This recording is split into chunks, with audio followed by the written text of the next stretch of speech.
نبی کے نام پہ جان قربان کرنے کی بات کرنے والوں، جو نبی کے نام پر 12-16 گھنٹے بھوکے اور پیاسے نہ رہ سکے، وہ نبی کے نام پہ جان کیا قربان کر سکتے؟ اور جب سے تم نے احترام رمضان المبارک ترک کر دیا، تمہاری آبرو کو لوگوں نے کھیل بنا لیا، اور اب تو لوگوں کو احساس گناہ بھی نہیں رہا، احساس جرم بھی نہیں رہا۔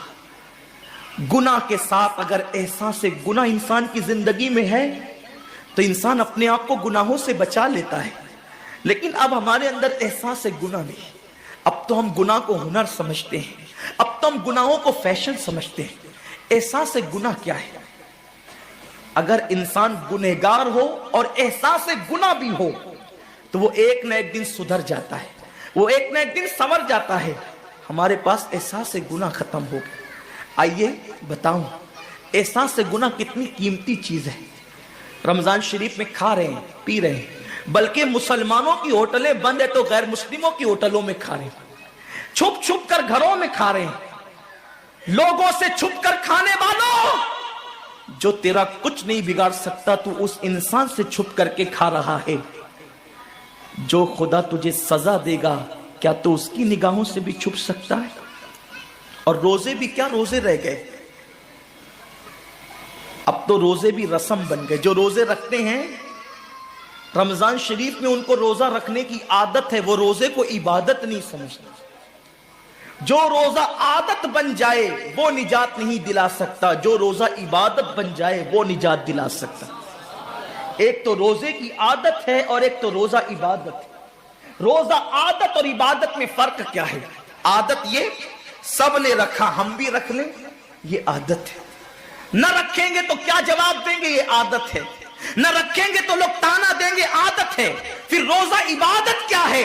روزہ عبادت یہ ہے کہ اللہ نے روزہ رکھنے کا حکم دیا ہے اور مصطفیٰ جان رحمت نے روزے کا حق یہ بتایا ہے، اگر تو روزہ رکھے تو صرف بھوکا پیاسا نہ رہے بلکہ تیرا ہاتھ بھی روزے دار رہے، تیری زبان بھی روزے دار رہے، تیری آنکھ بھی روزے دار رہے، تیرا پیر بھی روزے دار رہے، تیرا کان بھی روزے دار رہے۔ کان روزے دار اس طرح کہ کان اللہ کے ممنوع کردہ چیزوں کو نہ سنے، ہاتھ روزے دار اس طرح ہاتھ اللہ کے منع کردہ کاموں کو نہ کرے، زبان روزے دار اس طرح کہ زبان اللہ کی ممنوع کردہ چیزوں کو ادا نہ کرے، پیر روزے دار اس طرح کہ پیر اس جگہ چل کر نہ جائے جہاں اللہ نے جانے سے منع کیا ہے۔ جب تو ان سارے اعضاء کو روزے دار بناتا ہے تو ایسے روزے کے معاملے میں میرا اللہ فرماتا ہے روزہ میرے لیے ہے اور میں ہی اس کی جزا ہوں۔ ہر عمل کی جزا جنت ہے، روزے کی جزا خدا کی ذات ہے۔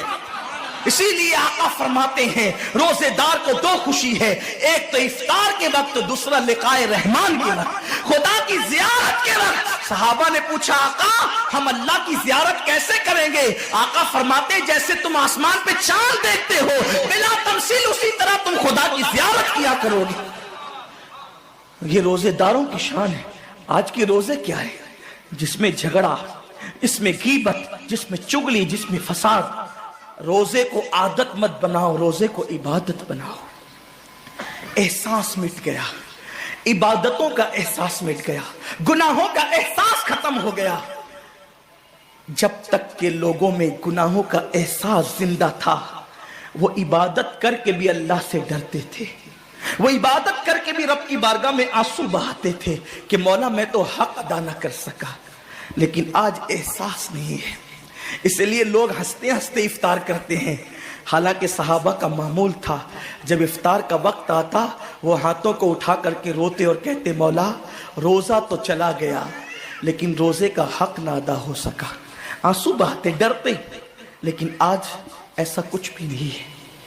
ہماری ساری نیتیں تو دسترخوان پہ لگی ہوتی ہے افطار کے وقت۔ آئیے ایک بات نکل آئی، احساس گناہ۔ کیا ہے احساس گناہ؟ آقا نے فرمایا نا کہ جب رمضان شریف کا حق ضائع کر دو گے تو اللہ تم سے عزت کو چھین لے گا، تم ذلیل و رسوا ہو جاؤ گے۔ احساس ختم ہے گناہ کا، اسی لیے رمضان شریف میں بھی گناہ کرتے ہیں، اور گناہ کر رہے ہیں تو ذلیل ہو رہے ہیں۔ احساس کسے کہتے ہیں؟ احساس یہ ہے کہ میں نے کیا کیا، چھوٹے سے گناہ کو بڑا سمجھنا میں نے کیا کیا۔ ایک خاتون بارگاہ رسالت میں آئی، اور عرض کیا یا رسول اللہ مجھ سے زنا ہو گیا ہے، میں نے بہت بڑا جرم کر لیا ہے، آپ مجھ پہ حد لگا دیں، حد جاری کر دیں تاکہ میں گناہ سے پاک ہو جاؤں۔ اللہ کے حبیب نے احساس گناہ دیکھ کر کے فرمایا کہ جا، ابھی تیرے پیٹ میں بچہ ہے، تیرے جرم کی سزا تیرے پیٹ کے بچے کو نہیں دی جا سکتی، اگر تجھ پہ حد لگے گی تو وہ بچہ بھی ختم ہو جائے گا، جب بچہ پیدا ہو جائے اس کے بعد آنا۔ بچہ پیدا ہو گیا تو وہ لے کر کے آئی، آقا فرماتے ہیں تیری جان چلی جائے گی تو اس کی پرورش کون کرے گا، اس کو دودھ کون پلائے گا، جا اس کو دودھ پلا اس وقت تک جب تک یہ کھانے نہ لگے۔ وہ بچے کو 2 سال تک دودھ پلاتی رہی، اور جب بارگاہ رسالت میں آئی تو بچے کے ہاتھ میں روٹی کا ٹکڑا دے کر کے آئی، بچہ روٹی کھا رہا تھا، عرض کی آقا مجھ پہ حد جاری کریں تاکہ میرا گناہ جو میرے دامن پہ لگا ہے وہ دھل جائے۔ حضور نے 3 مرتبہ اس کو اپنے دروازے سے ٹالا، اگر کوئی دوسرا ہوتا اس کو ڈھیل دی جاتی تو وہ بھاگ جاتا، دوبارہ پلٹ کرنا آتا، لیکن احساس گناہ تھا، گناہ کا احساس تھا کہ یہاں گناہ مٹ جائے تاکہ وہاں جواب دینے سے بچ جاؤں۔ اس خاتون نے 3 مرتبہ حاضری دی، حضور اب میرا بچہ روٹی کھانے لگا ہے، مجھ پہ حد لگا دے تاکہ میں پاک ہو جاؤں۔ اللہ کے حبیب نے فرمایا اللہ کی بندی، جب اللہ نے تیرے جرم پہ پردے ڈال دیے تھے تو تو نے اظہار جرم کیوں کیا؟ اب چونکہ تو جرم کا اظہار کر چکی ہے، اقبال گناہ کر چکی ہے، اب تجھ پہ حد لگائی جائے گی۔ اور اس کو سنگسار کر دیا گیا۔ جب وہ مر چکی اور اس کو دفن کر دیا گیا تو کسی نے کہا کتنی بدبخت تھی وہ عورت جس نے رسول پاک کے دور میں منہ کالا کیا۔ میرے نبی نے فرمایا تو اس کا گناہ دیکھتا ہے، تو اس کا احساس گناہ نہیں دیکھتا۔ اس نے ایسی توبہ کی ہے، اگر اس کی توبہ 70 جہنمیوں پہ تقسیم کی جاتی تو اللہ ان کو بھی جنت عطا فرما دیتا۔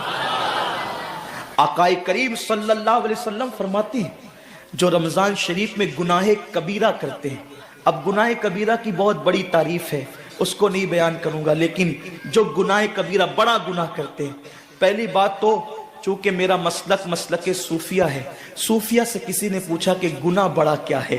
امام غزالی فرماتے ہیں نہ کوئی گناہ چھوٹا ہے نہ کوئی گناہ بڑا ہے، بات تو یہ ہے جس گناہ پر خدا آپ لوگ کا تہہ دل سے بہت شکریہ اینڈ تک سننے کے لیے، اور آپ لوگ کامنٹ میں ایک پیارا سا ماشاءاللہ ضرور لکھ دیں اور چینل کو بھی سبسکرائب کر لیں۔ Thank you.